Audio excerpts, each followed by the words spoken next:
Hello बच्चों। आज की वीडियो में हम लोग वर्क डन बाय टेंशन को समझने वाले हैं और उसको समझने के लिए एक सवाल हम लोग देखने वाले हैं। ठीक है।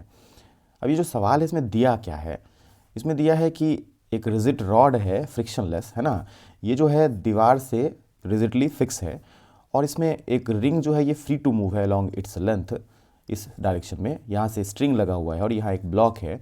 सिस्टम को हम लोग रेस्ट से रिलीज़ करते हैं तो ड्यूरिंग द मोशन, रिंग और ब्लॉक का ड्यूरिंग द मोशन हम लोगों को बोला गया find work done by tension on ring and block combined system.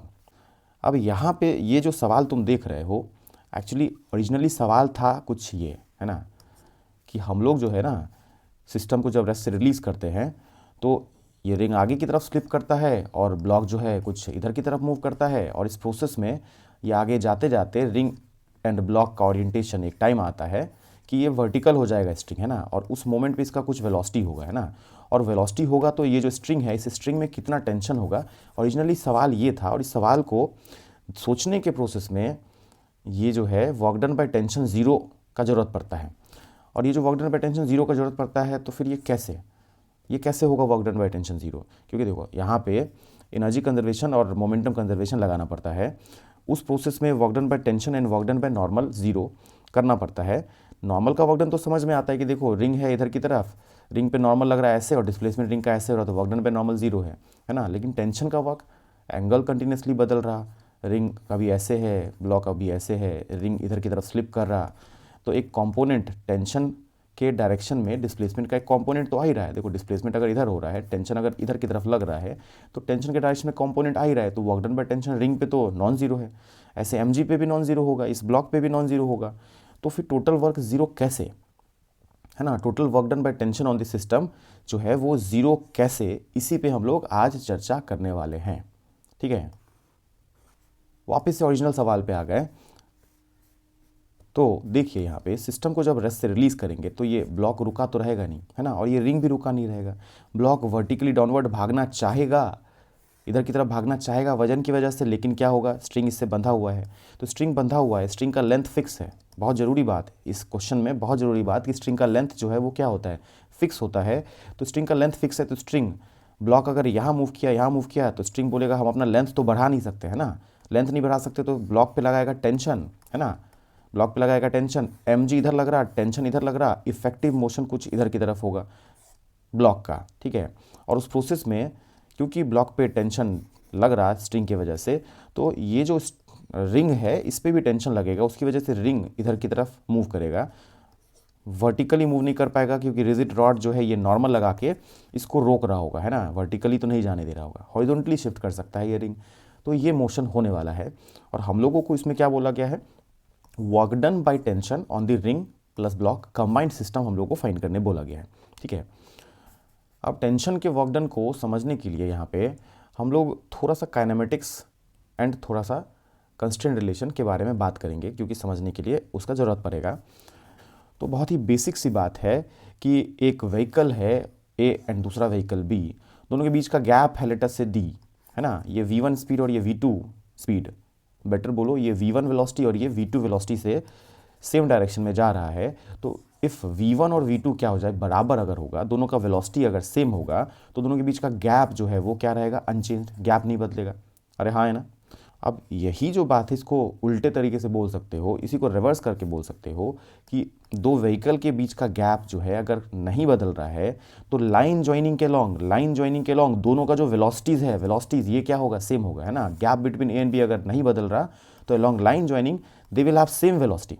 बात आ रही है समझ में, यहाँ तक ठीक है। अब इसी को जो है, इसी को देखो इस रॉड के मोशन पे अप्लाई करो। अभी तो स्ट्रेट लाइन में देखे थे मोशन है ना, स्ट्रेट लाइन में मोशन देखे थे दोनों ब्लॉक्स का या दोनों व्हीकल का जो बोल लो। अब यहाँ पे वॉल और इधर ग्राउंड, एक रॉड है, ये देखो ये रॉड है, इसको तुम ए पॉइंट से पुल कर रहे हो VA स्पीड से, तो बी जो पॉइंट है ये स्लाइड करेगा दीवार पे। ये रॉड अभी ऐसा है, कुछ देर के बाद रॉड का ओरिएंटेशन ऐसा होगा, फिर कुछ देर के बाद रॉड का ओरिएंटेशन इस तरीके से बदलेगा, है कि नहीं। इस प्रोसेस में ए का वेलोसिटी इधर की तरफ और बी का वेलोसिटी अलग डायरेक्शन में, डायरेक्शन ऑफ वेलोसिटी दोनों का अब सेम नहीं है पिछले केस की तरह है ना, पिछले केस से अलग है। लेकिन इसमें भी एक बात है कि जो लेंथ ऑफ रॉड है ना, जो रॉड का लेंथ है उसको देखो, ये तो कांस्टेंट रहेगा ना लेंथ ऑफ रॉड, है कि नहीं। और लेंथ ऑफ रॉड अगर कांस्टेंट है तो लाइन ज्वाइनिंग के अलोंग गैप, जब हम लोग बोलते हैं कांस्टेंट तो अलोंग लाइन ज्वाइनिंग क्या बोलते हैं, वेलोसिटी सेम बोलते हैं। तो यहाँ पे भी देखो लाइन ज्वाइनिंग के अलोंग ए के वेलोसिटी का कॉम्पोनेंट है ना, अगर ये एंगल थीटा 1 है तो V A cos theta 1, and B के वेलोसिटी का कॉम्पोनेंट अगर ये एंगल थीटा 2 है तो V B cos theta 2। Line joining के अलोंग दोनों का वेलोसिटीज का कॉम्पोनेंट यहाँ पे क्या हो जाएगा, सेम।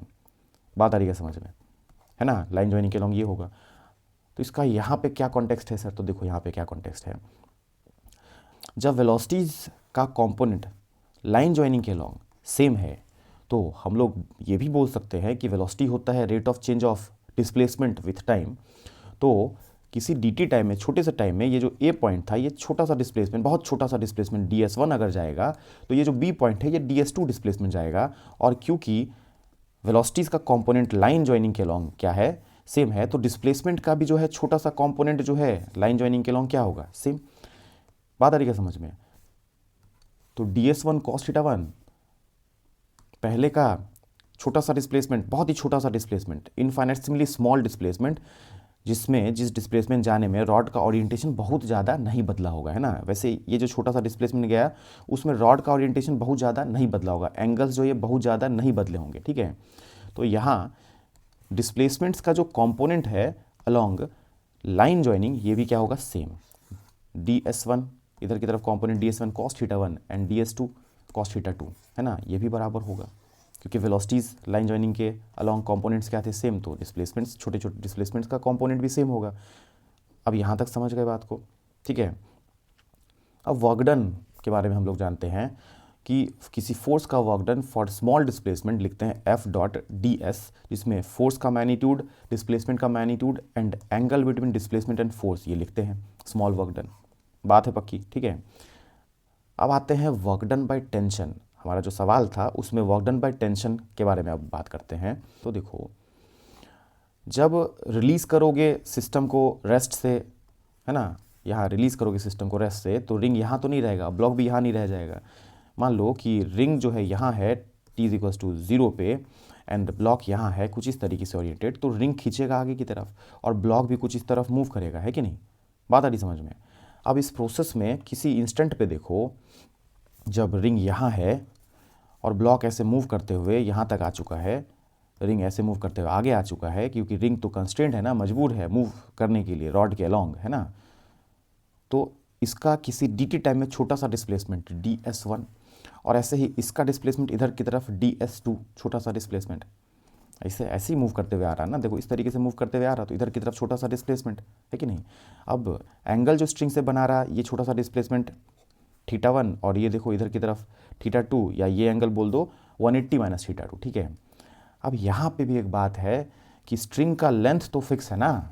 अब स्ट्रिंग का लेंथ अगर फिक्स है तो हम थोड़ी देर पहले जो हम लोग बात किए थे कि दो पॉइंट्स के बीच का गैप नहीं बदलता है, अगर जैसे रॉड के दो एंड्स का बीच का गैप नहीं बदला था तो डिस्प्लेसमेंट्स का जो कंपोनेंट्स था अलोंग लाइन ज्वाइनिंग वो भी क्या था, सेम था। थोड़ी देर पहले देखे है कि नहीं यहाँ कि डिस्प्लेसमेंट्स का जो कंपोनेंट था अलोंग लाइन ज्वाइनिंग, है ना, ये क्या था, ए और बी को ज्वाइन करने वाले लाइन के लॉन्ग सेम था, ठीक है।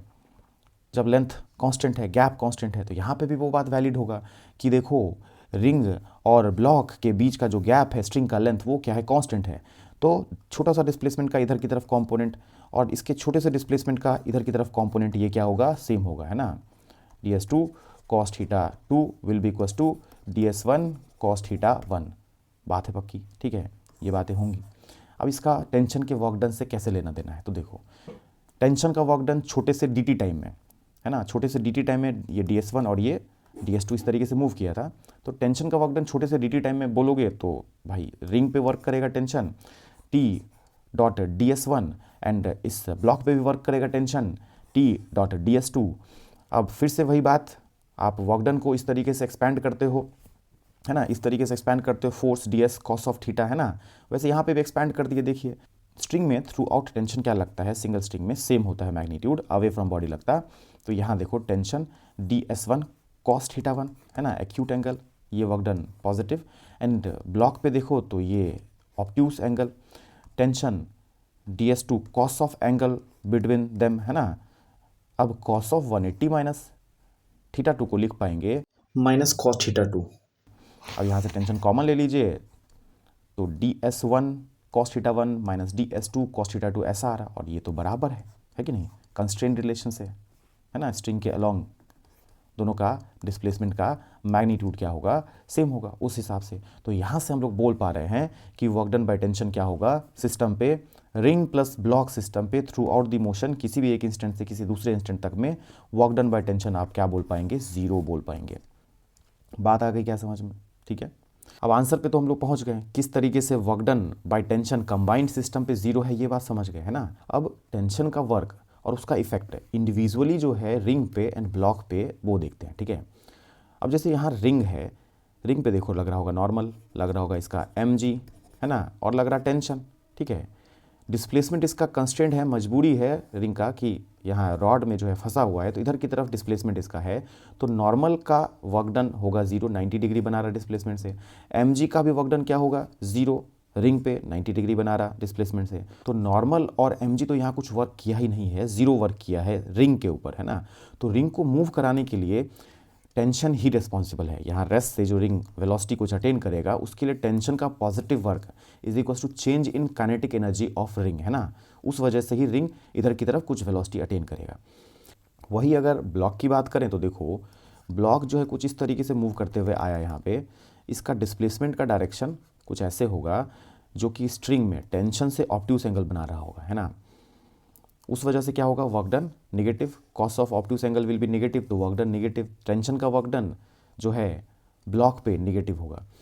इस बात को ऐसे भी समझ सकते हो कि हम लोग ये आज ही की वीडियो में देखे हैं कि दोनों के बीच का गैप फिक्स है स्ट्रिंग के लेंथ फिक्स होने की वजह से, तो रिंग का डिस्प्लेसमेंट का कंपोनेंट स्ट्रिंग के अलोंग कुछ ऐसे आया, है ना, away from ring along the string, है ना, ds1 cos थीटा 1। तो क्योंकि स्ट्रिंग का लेंथ फिक्स है ना, तो ए और बी के बीच का गैप, रिंग एंड ब्लॉक के बीच का गैप भी फिक्स है, तो रिंग का डिस्प्लेसमेंट का कंपोनेंट अगर अवे फ्रॉम रिंग आया है कुछ इस तरीके से अलोंग द स्ट्रिंग, है ना, अगर इसको ए बोल रहे हो इसको बी बोल रहे हो, तो ए से बी में डिस्प्लेसमेंट का कंपोनेंट डायरेक्टेड होगा। तो ऐसे ही ब्लॉक का भी डिस्प्लेसमेंट का कंपोनेंट ए से बी की तरफ डायरेक्टेड होगा, क्यों, क्योंकि ए और बी के बीच का गैप, रिंग एंड ब्लॉक के बीच का गैप जो है ये नहीं बदल रहा है ना। बात आ रही समझ में। तो डिस्प्लेसमेंट का कंपोनेंट जो इधर की तरफ होना है ब्लॉक का, उसके लिए ब्लॉक का जो डिस्प्लेसमेंट होगा वो इस डायरेक्शन से, ये जो डायरेक्शन है इससे एक्यूट एंगल बनाएगा, तो ही इधर की तरफ कंपोनेंट आएगा इस गिवन मोमेंट पे, है कि नहीं। तो अगर ये एक्यूट है तो ये क्या हो जाएगा, ऑब्ट्यूस होगा, और ये ऑब्ट्यूस होगा तो वर्क डन टेंशन का नेगेटिव, कॉस ऑफ एंगल क्या हो जाएगा, नेगेटिव, तो वर्क डन टेंशन का नेगेटिव। तो रिंग पे वर्क कर रहा टेंशन पॉजिटिव एंड ब्लॉक पे वर्क कर रहा टेंशन क्या, नेगेटिव, और दोनों ही मैग्नीट्यूड में बराबर है, अपोजिट इन साइन, तो कैंसिल करके टेंशन का वर्क डन क्या हो जाएगा, जीरो। ठीक है, मिलते हैं फिर अगली वीडियो में नए सवाल नए कॉन्सेप्ट के साथ।